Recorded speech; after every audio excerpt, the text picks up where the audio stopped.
Almost exactly a year ago, Poland elected a new parliament. So it's just about time to take stock of how the country has been doing since. Just a short recap, back then, the 2023 election result was somewhat surprising because we saw the far-right conservative Law and Justice Party removed from power after 8 long years. Former Prime Minister and European Council President Donald Tusk returned to power when his broad coalition of parties managed to secure a majority in the Sejm, in the lower house of the Polish parliament, and sent the PiS into opposition. And for quite some time now, there's been talk about internal issues, infighting, lack of money, and even a possible collapse within the PiS party since it lost power in 2023. So now the question is it true or is it just wishful thinking on the part of the Polish liberals? Let's find out. This is Prague Pulse, I'm Jan, and I have spent my entire professional life focused on politics in the heart of Europe. And in this video I want to talk to you about whether or not the Law and Justice Party in Poland has been indeed struggling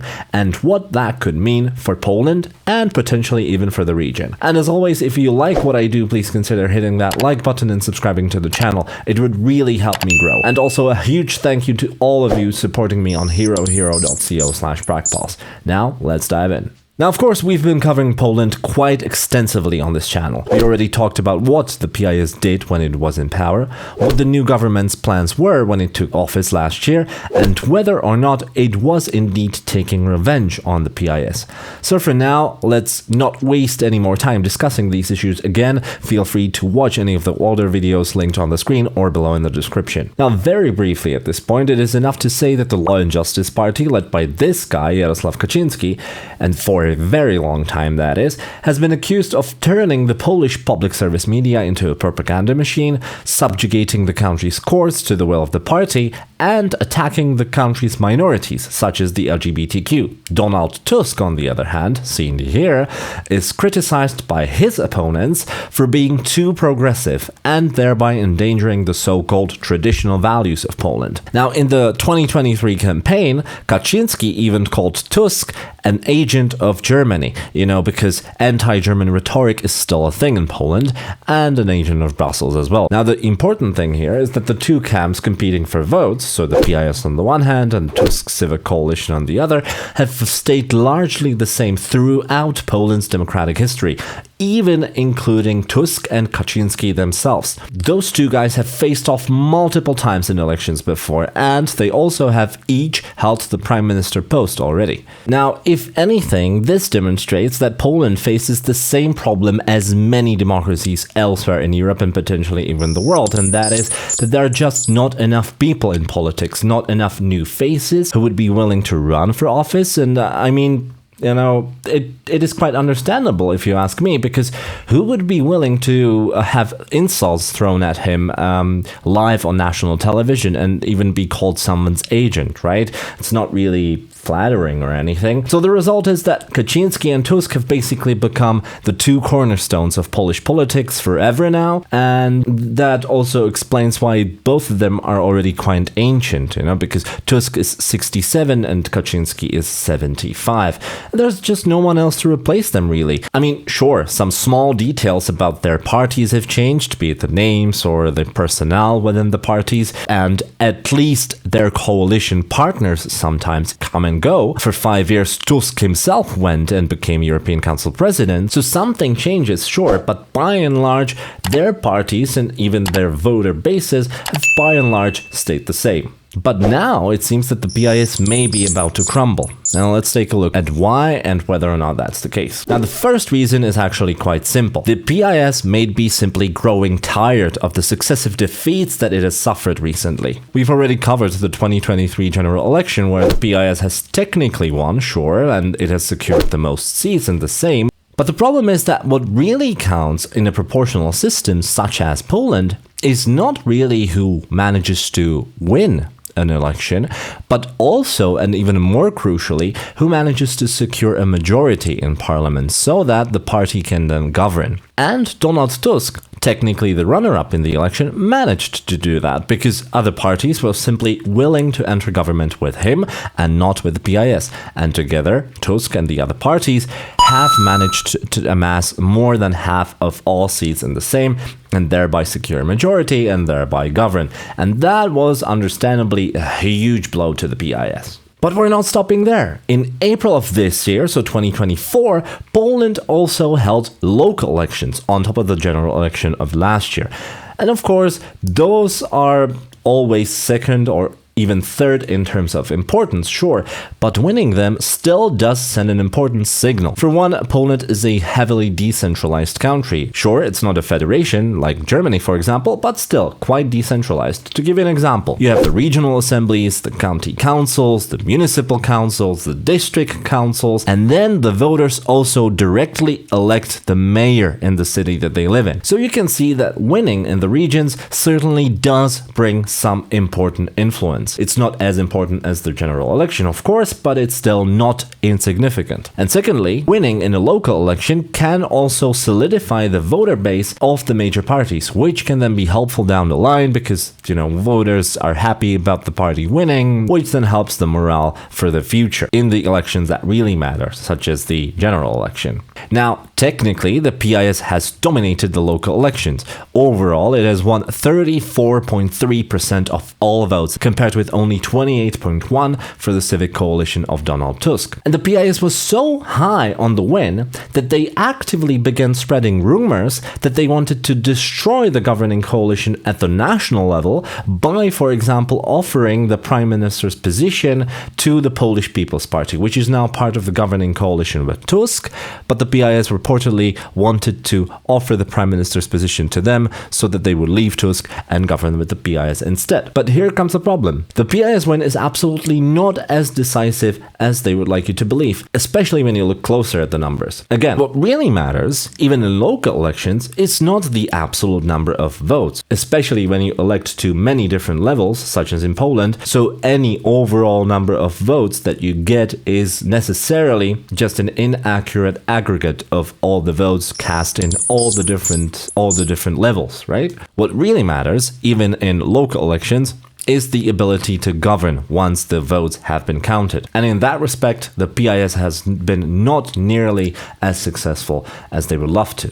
In fact, there's even no denying that the PIS has actually lost power in many regions, including regions traditionally regarded as PIS-owned and dominated. It's basically the equivalent of the blue wall in Britain turning red all of a sudden. Plus, the PIS was also heavily defeated in most large cities in Poland. As an example, the largest city where the PIS did manage to win the seat of mayor is Jastrzębie-Zdrój, with a population of only 88,000 people. For perspective, that is only the 43rd largest city in Poland. And overall, compared with the previous local election, the PIS has even lost a total of 2.7 thousand councillor seats, while Tusk, on the other hand, gained over 1,000 seats. And to make matters worse for the party, in some places, such as in the Malopolska Regional Assembly, fights within the PIS itself have prevented the party's candidate from being elected regional governor, because party members voted against him. Now, don't get me wrong, I don't want to diminish the win of the PIS. It is true, they won, and in some regions, especially in the east of Poland, the party still maintains a dominant foothold. The only thing I'm trying to say is that the vote share never tells you the whole story, especially in elections that are so complex, with all the different layers that are being contested at the same time. And when you take a closer look, it is clear that the PIS was certainly hoping to do even better, which is not to say that it hasn't won, of course. The second reason why the PIS may be facing serious trouble is that it simply may be running out of cash. You see, in the Polish system, much like elsewhere on the continent, the main funding for political parties comes from the state in the form of subsidies that make the running of political parties possible. Simply put, the more votes you get in an election, the more subsidies you are entitled to. Private donations to political parties, on the other hand, are still possible, but they are severely limited by law. While the system may seem counterintuitive, especially to my US audience, it is designed to make elections fairer, because each party gets the same subsidy per vote, and no one party can win only because of a large donor who basically pays for a fancy campaign, thanks to which the party then dominates. dominates the election, which might then also mean that the donor will want something in return for ensuring that the party won in the first place. So I mean that the system that Poland employs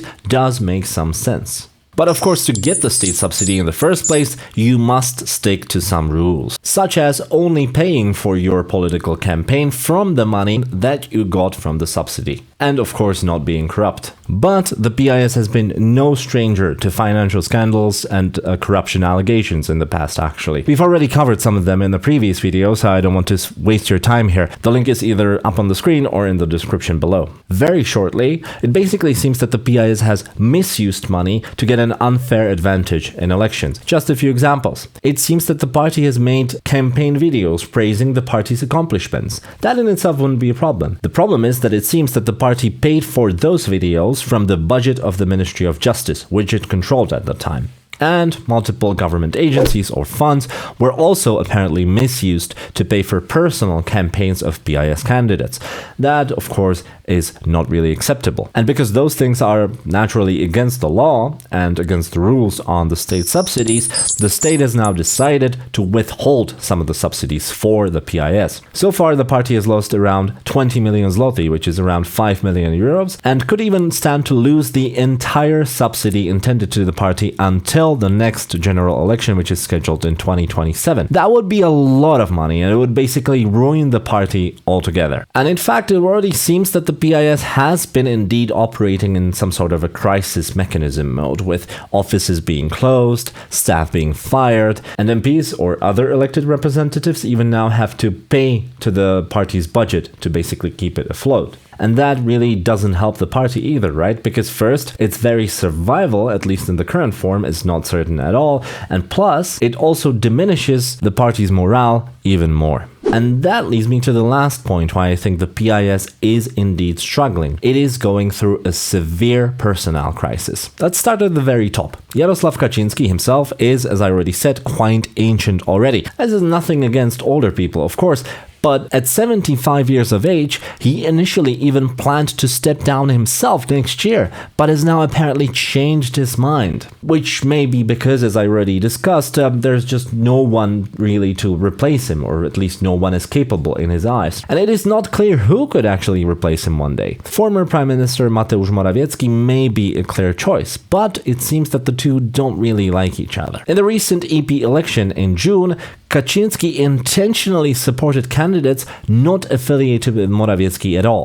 But in the end, bad for Kaczyński, Morawiecki's allies won, while Kaczyński's friends lost all the seats they contested. Now the question for Morawiecki, of course, is whether that will be enough to replace Kaczyński as party leader one day. We'll see about that. And the next and maybe even more severe problem for the PIS is that it seems to have a really weak coalition potential, meaning that no one really wants to govern with them. And that all means that if the party doesn't manage to win outright majority, which in itself is quite rare in a proportional system, and given the recent polling numbers of the PIS, it's really not that likely because the margin between the PIS and Tusk is quite low, meaning that neither one of them will win a majority most likely. It will have to find coalition partners if it wants to govern one day again. But this time around, it seems that the only viable coalition partners for the PIS are the radical right Confederation Party, Konfederacja, which, for example, includes funny people like Grzegorz Braun, who loves to set Hanukkah menorahs on fire and is an anti-Semite. Basically, Konfederacja is even more extreme, and I would say much more extreme than the PIS, and so it may be too much even for Kaczyński to consider governing with them one day. It's not that Kaczyński has much of a spine, of course, but,